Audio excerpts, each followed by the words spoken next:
Hello friends, आज हम discuss करेंगे प्रोबेशन ऑफ ऑफेंडर एक्ट 1958 के सेक्शन 6 टू 19 के बारे में।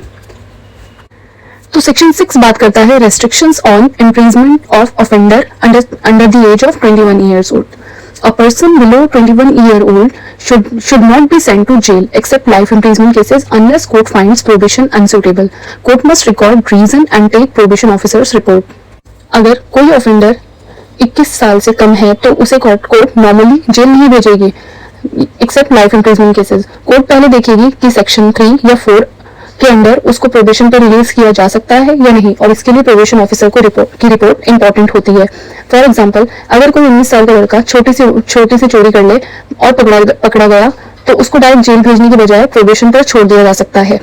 सेक्शन 7 बात करता है कॉन्फिडेंशियल रिपोर्ट के बारे में। प्रोबेशन ऑफिसर का रिपोर्ट कॉन्फिडेंशियल होता है। कोर्ट चाहे तो ऑफेंडर को सिर्फ उसकी समरी बता सकता है। अब बात करते हैं सेक्शन 8 के बारे में। सेक्शन 8 बात करता है वेरिएशन ऑफ बॉन्ड कंडीशन के बारे में। कोर्ट चाहे तो बॉन्ड की कंडीशंस को ऑल्टर कर सकता है, जैसे कि ड्यूरेशन को एक्सटेंड कर सकता है या रिड्यूस कर सकता है। अगर ऑफेंडर अच्छा बिहेव करे तो बॉन्ड जल्दी डिस्चार्ज भी हो सकती है। सेक्शन 9 बात करता है ब्रीच ऑफ प्रोबेशन कंडीशन के बारे में।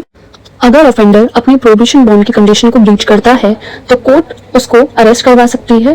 कोर्ट के पास ऑप्शन है कि उसको ओरिजिनल ऑफेंस के लिए पनिशमेंट दे दे या फिर उसको फर्स्ट टाइम ब्रीच पर सिर्फ 50 रुपीज का फाइन लगा दे।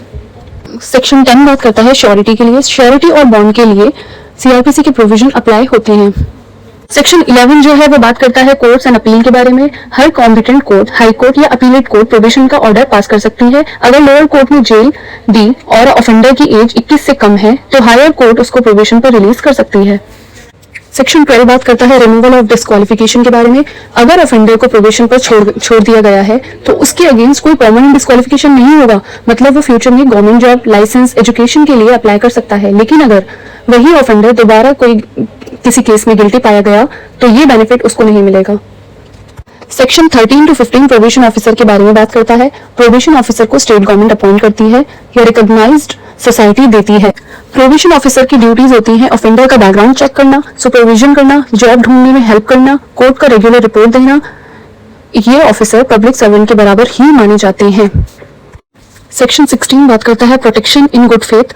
अगर प्रोबेशन ऑफिसर या कोई ऑफिसर गुड फेथ में अपना काम कर रहा है तो उस पर कोई केस नहीं होगा।